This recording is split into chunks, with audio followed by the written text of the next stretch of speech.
Hello again. This is Ben Hitchcock Cross talking to you today. And ladies and gentlemen, I'd love to whine about my basement for moments here, but I'm going to tell you instead about um, the Debbie Kuether hearing that we had. So, as you know, Debbie Kuether's case is in the federal court, and I represent her in that case. She's alleging that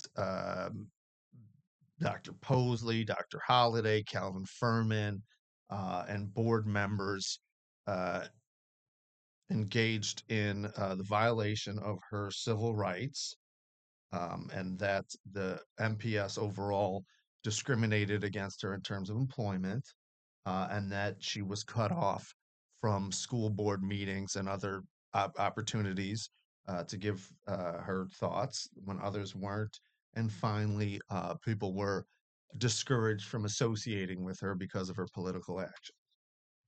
I think that's a pretty fair summation. Well, discovery is over. I don't know if you know, we've done some 50, 60 hours of depositions. Um, and we've got some very important people. We got Keith Posley, we got Jeremiah Holliday to answer questions under oath. Calvin Furman answered questions under oath. Marva Herndon, um, and others. So that's all fantastic. Here is the bottom line. Um, the judge advised us that we may want to consider mediation. Now, the judge, in theory, could order us to undergo mediation, but he can't order us to settle the case. But he might have very good reasons for suggesting that we would want to mediate. And as far as I understood, the concept is that neither party may win, nobody could win summary judgment, and this thing is going to go to trial. That's the general thrust, I think, of the comments there. I am clearly paraphrasing, not quoting the judge in any way, and were, I think, his observations. Now, what does that mean? That's pretty big. That is pretty big.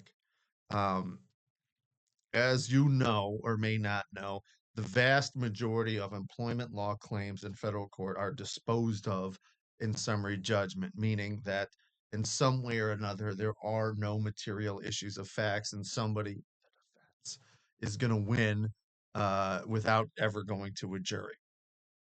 Okay. And as you know, this can be absolutely heartbreaking to many people. Many people who watch our show have experienced that. Sorry to say. There's good things to be said about summary judgment. There's awful things to be said about summary judgment. And that's one of the reasons why people go to the Equal Rights Division, where there are relaxed rules of evidence and no summary judgment. Those are big things. Big things. So, again, if, based on the facts known to the judge now, it seems like we're not going to go, neither side is going to win summary judgment, then the next step would be trial. Now, in my limited experience, that usually means settlement. In one way or the other, that means settlement and not trial. Because now that they've lost on summary judgment, it's actually, they have a real exposure of having liability, and it's a different ballgame altogether. So, don't want to bore you to death here, but that I think is a pretty big thing to recognize. Now, what do you do? Do you mediate in a situation like that? Do you wait? What do you do? Do you even ask? Is that a show of weakness? I don't know. There's all good things to consider. Well, I do know. But I think that that is, I think, the most fascinating part there that there is out there. I'm not, of course, holding it could be that we're totally wrong, but it's a pretty good indication that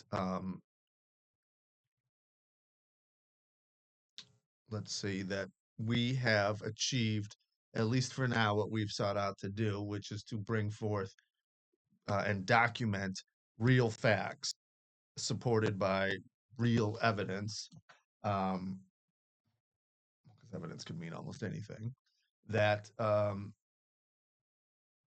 are material to these claims. So I think that that's very important. And again, doesn't mean that we will win, doesn't mean that we won't win, doesn't mean anything more than what I said. But still, it's a big day. So, a great victory, even minor, for Debbie Kuether. And we're getting close to the final stages here. Summary judgment's coming up in a couple of months. Thanks for sticking with us. We'll keep you informed.